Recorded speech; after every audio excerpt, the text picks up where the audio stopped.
Good morning, it's Steve from Hornby Militaria again.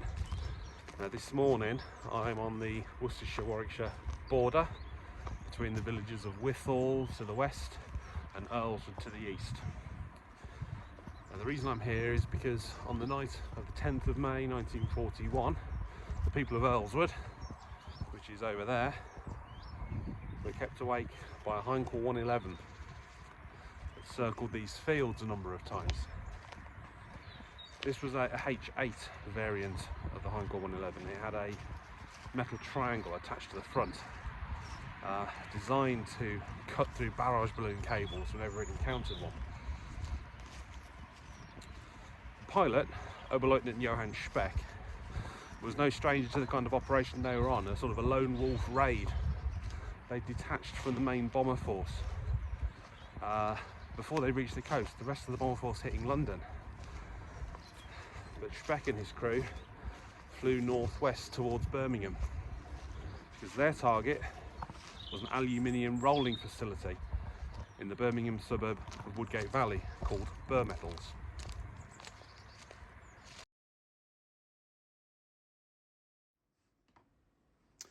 A local historian named Steve Richards has tried to piece together the story of the Heinkel. Now their target was in Bartley Green, Woodgate Valley area of Birmingham. It was called Birmetals. This is the site here on Clapgate Lane, and if I just go back to the historical imagery, you'll see the unit as it was at the time.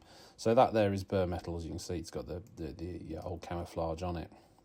Now Steve, in his interpretation of what happened, makes reference to the crew being asked to navigate to two bodies of water where there is a railway and a canal, fly directly north from there, and from there they will find the target. Now Steve believes that this is reference to the Bittle Lakes, Bittle Reservoir, which are all the way down here, two bodies of water there. There's the canal and there is a railway. Now if their instructions were to fly north from there, they would simply overflew the Austin Works here and straight on into Birmingham. I am more of the opinion that the two bodies of water referred to were Bartley Green Reservoir here and frankly Waterworks here, because directly north from there is where the target zone is. So this is Birmetals here. I'll just knock those roads off, make it a bit easier to see. So that was the target area there. Now there is a railway to the west there. That was the Hellsway branch line.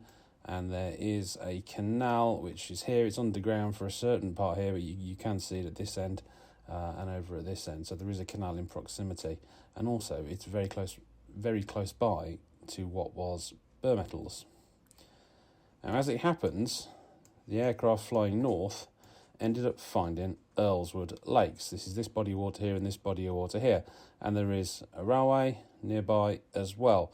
And I suspect they found these two bodies of water. It was a clear night, so it would have been reflecting in the moonlight. They followed the railway north, but subsequently didn't find the target and ended up overflying South Birmingham. And they then circled back to try and attempt it again. And again, followed the railway north, couldn't find the target. Did this a number of times, essentially couldn't find their target.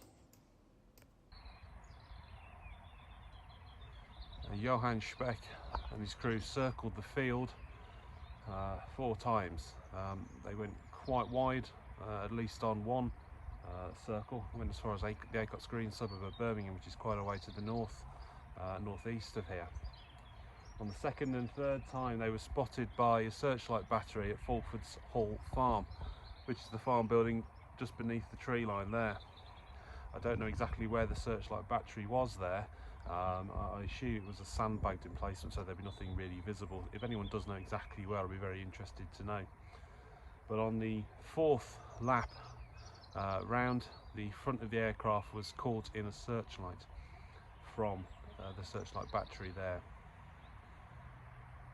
The weapons at the Searchlight Battery comprised of rifles and a Lewis gun. They all opened fire upon the aircraft.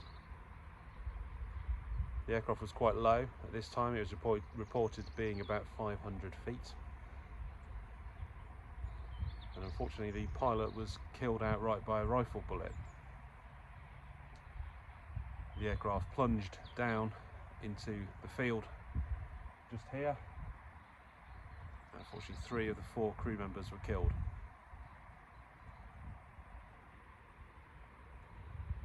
There are some photographs taken the day after of the Home Guard guarding the wreck, and I'll try and do a bit of a then and now on those as well.